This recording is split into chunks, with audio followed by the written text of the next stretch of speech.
All right, beautiful people, on this beautiful throwback Wednesday here at 103.7 BPA. Big Rob here. We got a guest in the studio. Yes, sir. City councilman. He's elected official, but he's here on a business endeavor today. But we still going to ask him about what's happening in the city. Business. He say he here on business. Always got to do that, huh? Right here on business today. Ronald Jenkins, how you doing, brother? I'm doing great, man. Good to see you. Good. Welcome back to the city. Yes, good to be here. Trying to get it together. Always good to have him back in the city for a couple days. Yeah, it's good to be here. Good to be here. You're busy as always. Your nonprofit, West Michigan Lake Hawks in Flight. Mm-hmm. What is the correct name? Lake Hawks in Flight Foundation. There you go. They always in flight too, Rob. They out there. They out there. They got them wings flying. The wings flying, bro. Yes, sir. Exactly what you said. The wing of the Lake Hawks, man. So that foundation, man, we try to stay busy and doing things in our community, man, and making sure that we're mentoring and doing something for youth. That's what it's all about. The fishing outing at Mona Lake. How long you been doing that? This is our 5th annual, man, that we've been doing this. Really? Yeah. Oh, wow. And it's coming up when? June 13th. We're gonna do it June 13th and June 14th. So it's a Saturday and Sunday. June is gonna be June 13th, 11 a.m. to 2 p.m. and then June 14th we go 10 to 12 noon. Even though those time frames are there, we're always there longer. Okay. But it's just an opportunity, man, to get our kids out there, because like we say all the time, you teach a young boy, a young man, or a young lady how to fish, they'll never go hungry. Yeah. So, it's important that we show them different ways of eating and maintaining, being able to survive. So that goes in part of other things that we do that we'll talk about later too. But it all comes together at the end of the day. So y'all gut the fish while y'all out there? Catch them? We have done that. We've actually cleaned them and cooked them out there while we was out there. Do it all. Yep. Somebody bring the grease. We've actually the pot. And we've had Danny Lang in the past come out. Danny. We set up because we do, man. People don't understand. I mean, out at Mona Lake, we do have a fish cutting station out there. Oh, really? And yeah, it's a fish cutting station right out there. So we actually have that set up. And there's times when we have done that. We've cooked fish, hot dogs. It just depends, because some people don't eat fish. Right. So we actually have other food out there that suffice those that don't eat fish. Well, Danny's good. I say, because he's been trying to get me to bring a wildebeest back from Africa. Yeah. I'm like, bring something back. He want to cook that. Man. He will cook it too. He'll figure out a way how to season it. I've seen this new truck going up, so he'll find a way to try to cook it. Yeah. How many kids do you think y'all have impacted so far? Oh my goodness, man! Over the years, man, we normally have anywhere from 30 to 40 some kids come out at a given time. And this year we're already looking at it getting bigger. I mean, we've had kids coming from Grand Rapids, from Spring Lake. Their grandparents bring them out. So we're looking at it being even bigger this year. So we're asking people, those that have their fishing poles, bring them. But those that don't have them, we do have fishing poles for them too. So wow, that's dope, man. So it is. I mean, it's very important that we just get our hands on with our young people, just to show them different things and show them that there are people that care about them more than just being in the streets, more than just basketball games or football games, baseball or whatever the case is, but about living and learning how to live. What kind of fish out there? Man, there's I'd call some specks, I'd call some sun rays, I'd call the catfish. I was out there like this, man. Really? Yeah. A catfish? Yeah. I've caught some stuff out there too. I mean, great, man. It's opportunities out there that if you don't go out there, man, it's amazing. Mona Lake is a diamond in the rough for us in our city. Yeah. And that's why, I mean, we could go any other place, whether it's fishing or camping, but we choose to stay here at home. Right. So you guys will make sure you're utilizing what we got there. Exactly. Man, I would love to see an amphitheater out there. I love small amphitheater. It don't have to be the 5,000, 10,000. You know what I mean? Maybe 1,200, Rob, or 800 amphitheater off the water. And let us do some events out there and kind of change the narrative. Man, we really got to have a economic director to come in, man, into our city. Right. Development director to come in, and that can handle some of the things that our staff cannot handle. Right. And that's just the way it is. I mean, until we can fill those revenue generating positions, that will be able to work with business owners and be able to talk business with those owners, we're going to be somewhat at a standstill. We're moving forward, but we're not moving as fast as we want to move. So Yeah, it's tough everywhere. Yeah, You know, unless you're in Florida where they got a surplus now and there. Oh, I mean, but we PA sit on the board down there to handle not no billions. more, but I was on that board, but they billions. People coming, man. You want to create a destination that people want to come to. Yeah, and that's what it is, man. Being able to have a place where people feel comfortable. We always say, I mean, we're the city of friendly people, but man, when we really look out, I mean, we're not as friendly as we should be. Mm-hmm. And that's some things that we are looking to correct individually. I've been hearing some stuff in the streets. They're friendly. So yeah, they're friendly. You just don't know about that side. Oh, okay. You come from Detroit, bro. You get a play. You from Chicago. You get some game on. Yeah, well, internally, you're right. I know we talking business. So, right. Fishing. Do they leave the head on the fish, man? Man, when we cook it, no. They gotta go. I don't want to see nothing that's looking at me, man. PA suck the eyeballs out. Not the eyeballs, Rob. The cheeks. Eating it all. Oh, PA eat it all. There's meat behind the head, but if this is a small speck, you probably ain't got time to be playing around with it. I've never ate meat behind the fish, man. Behind the fish head. You have to go to one of these African restaurants with me. I'll show you. I'll go, man, but I don't know about doing all that. You wasted me. Listen, I would try, man. I'll try some different things, man, but I don't know. Once you see it, it's good meat. Yeah. And they bring the head out. The eyeballs still attached, all that. It's fried. I don't need to see all that. I don't need to see all that. And Paul just sit there like it's nothing. Oh no, bro. What? No, this fish is very healthy for you. Oh yeah, I know that. I love fish. So y'all here eating chitlins. Who ain't? I ain't eating no chitlin in 20 years. Everybody eat some chitlins. I will. Just give me some hot sauce, man. I'll throw down too now. Yeah. All right. So we got the fishing event coming up on the 13th and the 14th of June. June. That's coming up in next week, not this weekend, weekend after next. Yeah. And how do people sign up? They can go right to our website and go to the Lake Hawks and Flights website. They can also call the office at 231-769-9617. Either way it go, you can email us as well at LHIFF Foundation at gmail.com. That's Lake Hawks in Flight Foundation at gmail.com.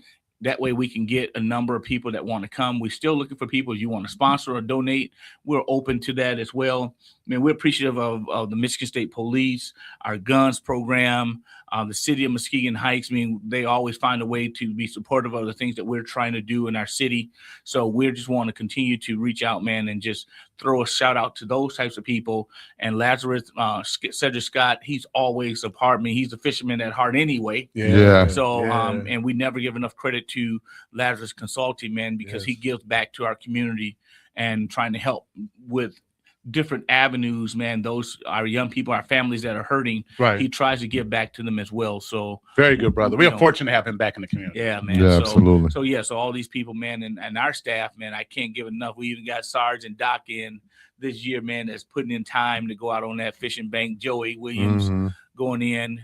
The ladies, man, I can't say enough about them. The administration, everybody's just, I mean, they're doing it. I mean, Janet, Catrice, Sherelle, we got everybody that's out there doing these things, man, putting the time in to make sure that our young boys and girls are working behind the scenes. All right, should be packed. Next weekend, coming up for the free fishing event, and it is from 11 a.m. to 2:00 p.m. then 11 a.m. to 12 p.m. That's not the overnight then. No, that's not the overnight. We got to get to that one. We only in June. That's an event that's in June. We got July kicking it off there. Yeah, we got July and August. He said you gotta slow down, PA. Yeah, gotta move it. Move along. Some people they help them out, man. Yeah. And then I don't want to forget Erica. Erica does a wonderful job as well, man. She has her own program that she does with youth.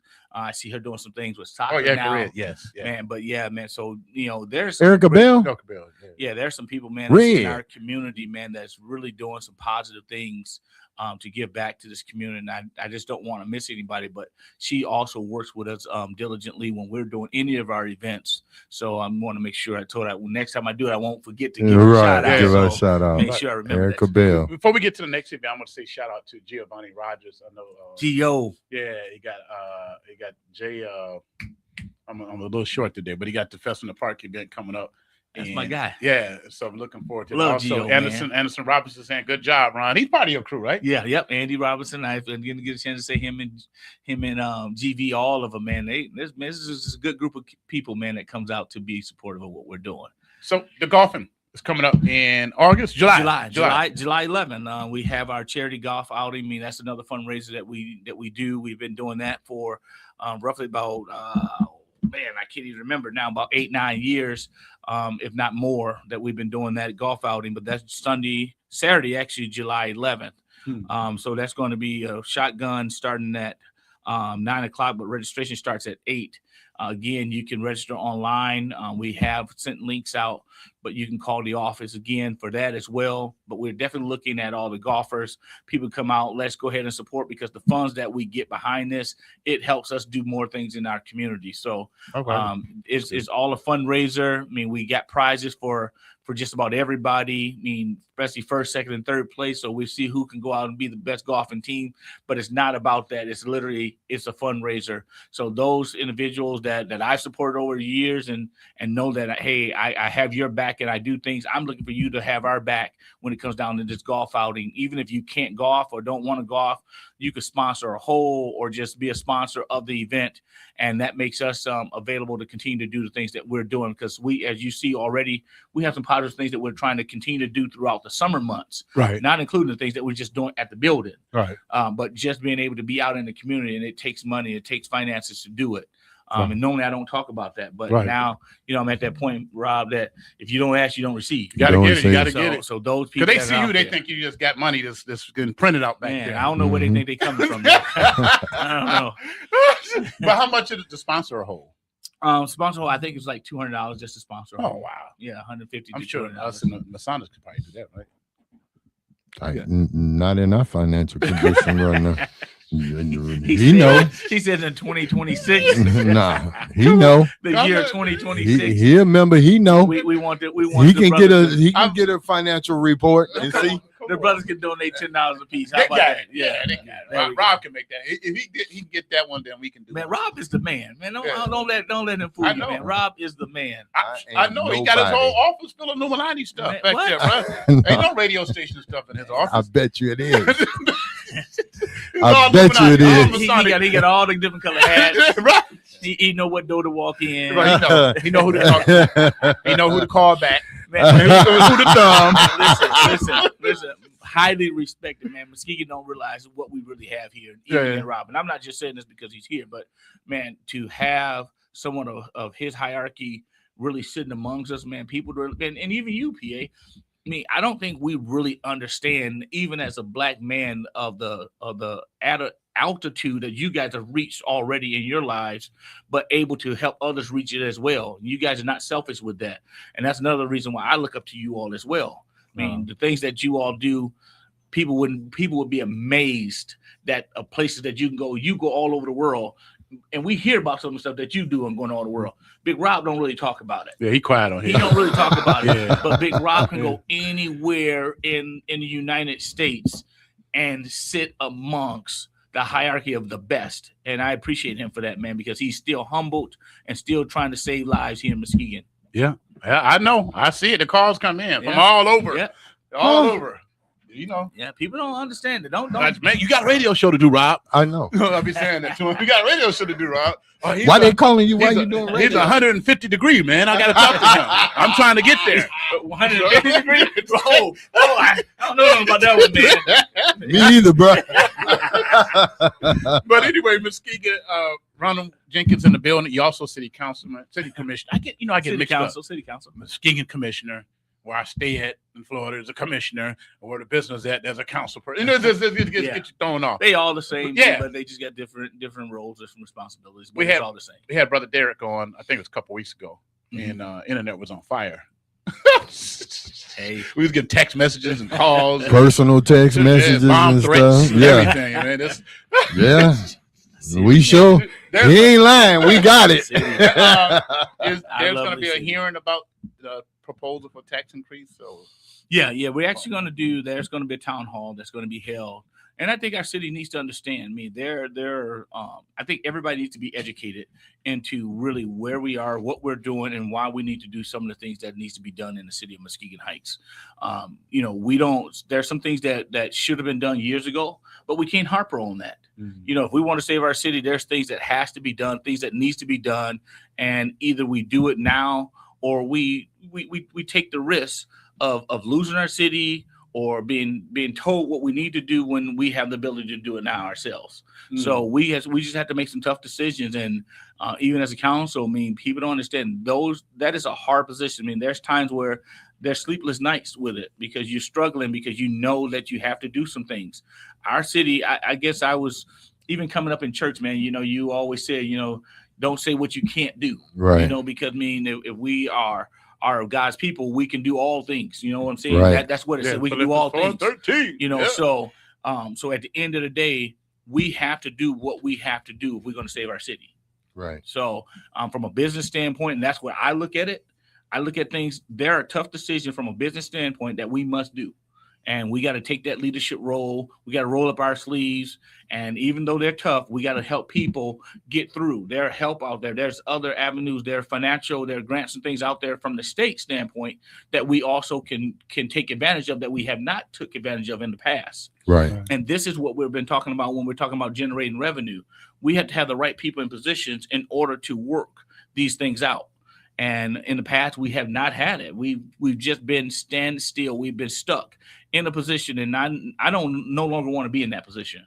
I say that we have to move, and regardless of what people say or do, we have to vote to move this city forward. Ron, what do you think been the big difference between Muskegon Heights and Benton Harbor? The demographics are similar, and granted, they have a Frigidaire Whirlpool in Anchor in the city or close by that makes a significant investment. Because they're moving in the right direction. Well, honest opinion, the difference that I know, even when Mayor Watt was in, we used to have a lot of talks because he was good friends with Mayor in Benton Harbor. So one of the things that I seen differently was that they were able to get the council to come together to work for one common cause. Yeah, everybody had their difference in opinions, but even though I disagree with what you may want to do, but is it in the best interest of the city? Right. That's what we got to look at. And Ben Harbor started making decision what was in the best interest of city, not individuals, not their constituents, but what's in the best interest of that city. Yeah, we all got people that voted for us. And yeah, we said we were going to run, we were going to stand for certain things. But as we got in these positions, we understand that there's bigger than what it is. It's a whole lot more entangled into these decision-making processes. So from a business standpoint, we have to, some things we have to change. Some things we have to adjust to. And that means even though I may vote against what you're saying, or I may not agree, when it comes down to vote, my vote may be a yes. Right. My vote because I want to show that we're together. My vote may be a no because I just don't have enough information as to why we're going to do this. And there's some things like that decision that we got to make now. I don't really have all the information, but I know it's in the best interest. So I'm still studying right now before my meeting to get what I need to have so I can make the right decision. So at the end of the day, you guys, I found out ways I can go to sleep at night. And that's studying, preparing myself before a meeting. And then when I make my vote, I can rest on that. So, because that housing thing, you get more people, you get more tax base, right? Yeah, and that's mathematics. We have, and again, that is a council thing. That ain't a city thing. That is not residential thing. That is a council thing that we, Ben Harbor, made those decisions. We come together. We set aside any differences to move the city forward. As a council, and I've been trying to talk to many of our councils, even one-on-one, we have to get aside of whatever set us back before in the past and move forward. We got houses that we're still sitting on from 2024. I know, man. Needs to be sold. Yeah. There are people who already have been told that they received these things. They've already been ready to move on them. But then as council, we have halted on it. We have stalled on it. And because it's a supermajority vote, it doesn't move forward. Supermajority mean 5? It's 5 votes for us. And unfortunately, I mean, there's times when we only have 6 people in a meeting when it comes down to vote. So what happens then when it's the 6 people? you still got to have 5 people to vote. Oh wow! So stall it out to the it's next stalled. time. So some of the processes have been stalled over time, and then our citizens don't hold us accountable, or those that stall the process, we don't hold them accountable for that. But we get out on social media, we get out in the community, and we talk about what should happen, what's not happening, instead of coming to the council meeting saying, listen, council, we hold you guys accountable for this here. We need you all to vote your conscience, vote the right way, vote on behalf of the people. But we put a show on when the cameras come on, we put a show on and not make those right decisions. So I say to us, if we want to see a difference, come to our council meetings and sometimes listen before you start talking. Because if you start talking before you listen, you'll miss out on some great details on why some things are important. So going back to your town hall that you asked about, the town hall is going to discuss some things and the reasons why. Our tax base, no. Our tax base is not as high as people say they are. Yes. Do we pay a lot of taxes? Yes.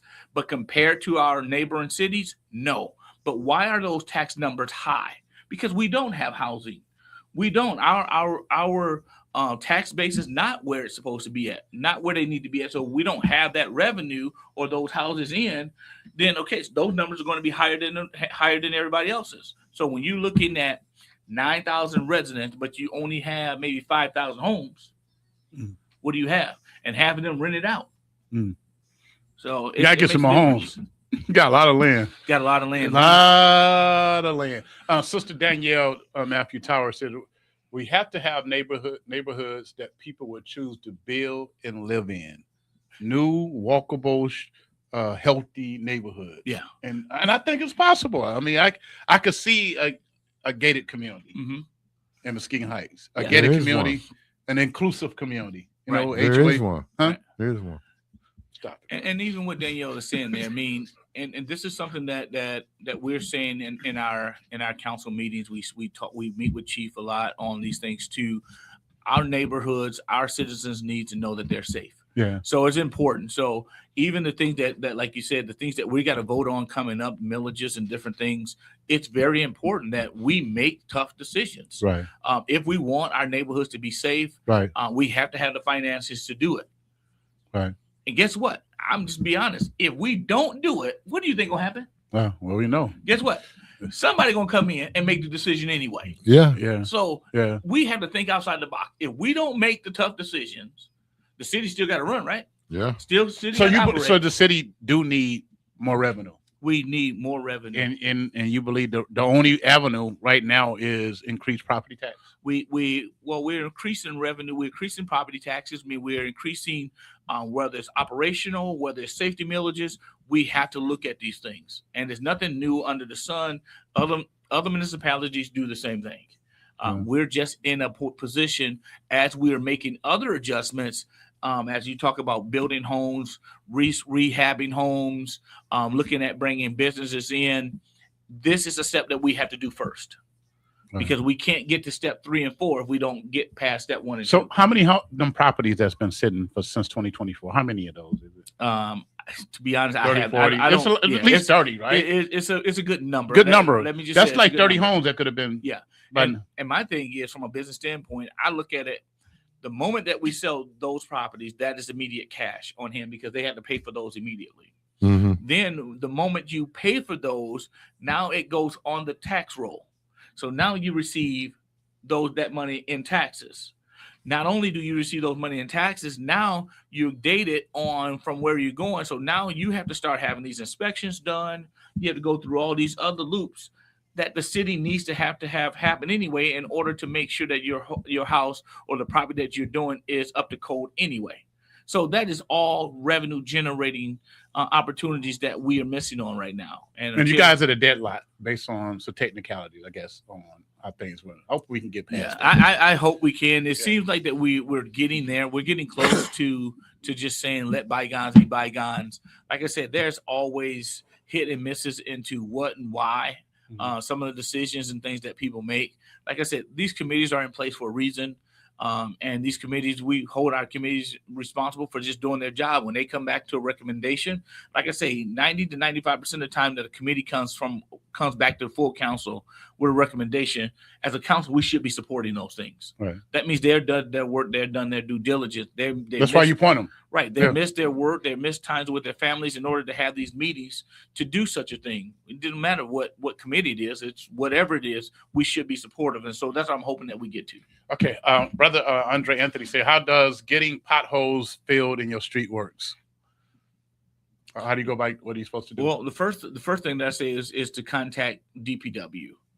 That's the first thing. Contact DPW, contact the city hall, and they'll let them know exactly what street, what area that is on. And then we have, I believe it's like 30 days or so to get to those areas and address it. So I want to make sure that our citizens know that, our DPW, are they understaffed? Yes, they are. They're trying to do some things, but yet at the same time, do we hold them more accountable too? Mm-hmm. To get these things done? The answer is yes. Okay. So we don't want excuses. So Andre, we do the exact same thing. We drive these same streets. There are certain streets I learned not to go down because you take your three-wheeler on them. No. I'm sad, man. But I'm sorry, I should have put that in there. So we learn these things, and we say the same thing. We want our streets to be better too. Right. So, and one thing I'll say this: I was so proud, but yet disappointed when our fire chief said our fire trucks would not be going down certain streets until we act and we fix those. Right. And our DPW got right on it, and they got to it because, again, these are response times. So to the answer is get a hold of our DPW. You say online? You say online or in person? I would say go in person. I would say you can call as well. Also on the app. I want to make sure people understand. There's an app. There's a City of Muskegon Heights app. You can get directly to each department, and even the council, the mayor, city manager, you can get directly to them on that app. So download the City of Muskegon Heights app, and you can share your thoughts, share your feelings with that as well. And you can put those comments on there. And that way we can trace that back down if things are not being answered. Shout out to Troy Bell. This is not the app that he recommended, but he came up with the idea. Yes, it was similar to it. And Chief Sane was able to follow up on it and make sure that we were able to get involved with the individual who was doing the app. And I think we were the first municipality that actually put it together the way that it is. I love it. And once we got it, there was other municipalities that was joining in, but luckily we got grandfathered in because it is an expensive thing to do. Right. But we got grandfathered in, and so we're blessed to be able to have it. We still don't use it to the capacity that we could and we should. So I say to Andre, those of you that's going to go on the app and use it, if we don't answer right back, or if they don't answer right back, just follow back up with City Hall or in the departments, and then just say, hey, I've been on these apps, and we'll look better to do better that way. Got another question from Sister Angela Locke. Said, why the city is not letting people buy lots? I don't have a clear answer to that. I would say take that to our Buildings and Lands Committee, and they'll give the answer to that, because I haven't not heard that we're not letting people buy lots. Let me speak. I guess the auction. You had the auction. It was some of the lots on the auction, right? Okay, so if you're going back to those forfeited properties and those things, is that what we're talking about? I'm assuming. Okay, I don't know. So that's another list. Now we're talking about new things that's not on the forfeited list. That's something that doesn't come to the council that way. That goes to the city manager first, and then goes to the Building and Lands Committee. Okay. So I would say go that route. Always, that's not the forfeited list. Forfeit your list. You got a lot you see that you want to build on, you want to do something, take that to the city manager. The city manager would take that to the Buildings and Land and take that proposal, and hopefully we can move forward that way. That's good. All right. Anything else before we go? Also, we want to talk about our overnight camping. That's going to be in August. August 7th is our Turn in the Lake Pink. That's for our girls. So that will start. We shut the lake down at 3:00 on that Friday, and we open it back up at 11:00. So that's an overnight stay for our girls. And then the following week is August 13th is our night on the lake for our boys. Again, same time frame. We teach our kids how to camp, how to survive if they got homeless, if things happen, if lights are cut off. What do you do? How do you survive? How can you do camping? How can you survive out there? Even the fishing and things, we still do that on those times. That's but it's a lot of different things that we teach and we do, and provide games and opportunities for them as well, mentoring opportunities. Wow. Brother Rashad Thrower said, keep fighting the good fight. Man, I'm proud of that young man. Yeah. I'm proud of that young man. He's doing some big things, man. Amazing. His mom, I know his mom is very, very happy, and she's looking down, man, and she's actually telling God to continue to bless them young boys. She's sending blessings. Man, she's sending blessings. blessings. Bless them young men. Yes. And, I know the dad is proud. I don't say a lot, man, but I've had a chance to talk with him. Very intelligent, very smart, and he has some ideas as well that he wants to bring to the city of Muskegon Heights. And so it's some people, man, even young. We just got to get opportunities. If we should be saying yes, especially when it's not our dollar. Right. When someone coming and they putting their money on the line, private sector, I mean, and you want to try something. Yes, I mean, welcome. Welcome to the city of Muskegon Heights. So, that's what cities that's winning. That's what they do.